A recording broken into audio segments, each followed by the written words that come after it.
So the My Hero Academia season finale premiered last week, and let me tell you, it was fire, pun intended. Let me take a second to fangirl. This is the first time we got to see Hawks in action ever since he was introduced in the movie Heroes Rising. And let me tell you, it was a pleasant surprise. It's funny, every time I deem a quirk whack, the My Hero Academia team goes out of their way to prove me wrong. It's like they have their own personal Japanese Frankie in the writer's room checking them every time they make something that doesn't seem to make sense. Just watching how he uses his feathers offensively and defensively is amazing. But I digress. The main focus of this finale was about Endeavor and his comeuppance into the #1 hero spot. Watching how conflicted his family was with his new position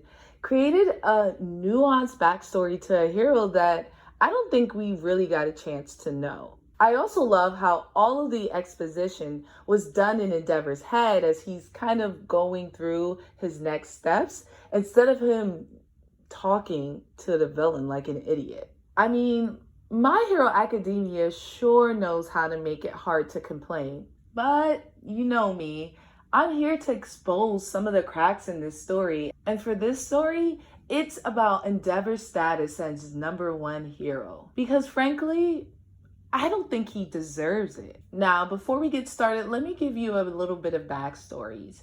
In this universe, professional heroes are ranked, and depending on how high they're ranked can determine how much they get paid, what type of sponsorships they have, how popular they are. And Endeavor, for his entire career, has been in the #2 slot. But let's focus on the most important, which are how many cases have you closed, which is directly proportional to how strong you are or how smart you are, your general popularity, and most importantly, your social contribution.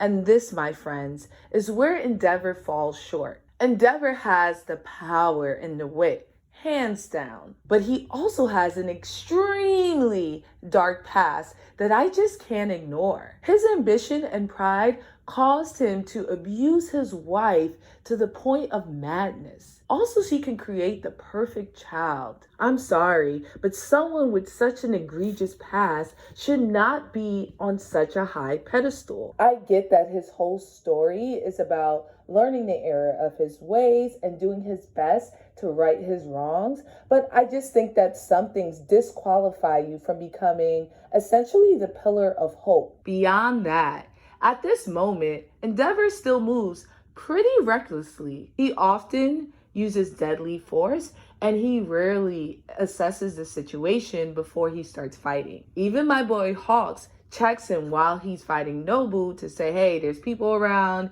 and you're not being careful while you fight, which I think is a big quality of a #1 hero. Think of someone like All Might, who is essentially the Beyonce of heroes. He has the power, a squeaky clean reputation, and he always thinks of others before he moves. I think replacing him with someone as reckless as Endeavor is just rude. Don't get me wrong, I understand that everyone has a past, and I love a good redemption story. Vegeta, who's one of my favorite characters in anime, killed half of the Z fighters and then stole one of the founding members' bitch right under his nose. But I can still consider him a good person despite his past. The difference here is Vegeta never claims to be a good man, and he doesn't covet a position that has a social standing. Vegeta just exists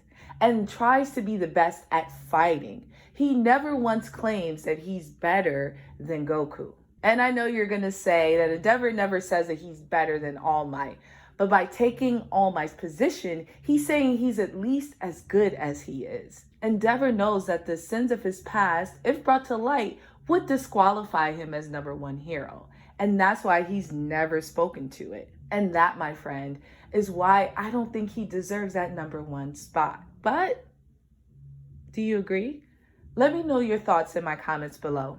Until next time, have a fantastic week, my friends.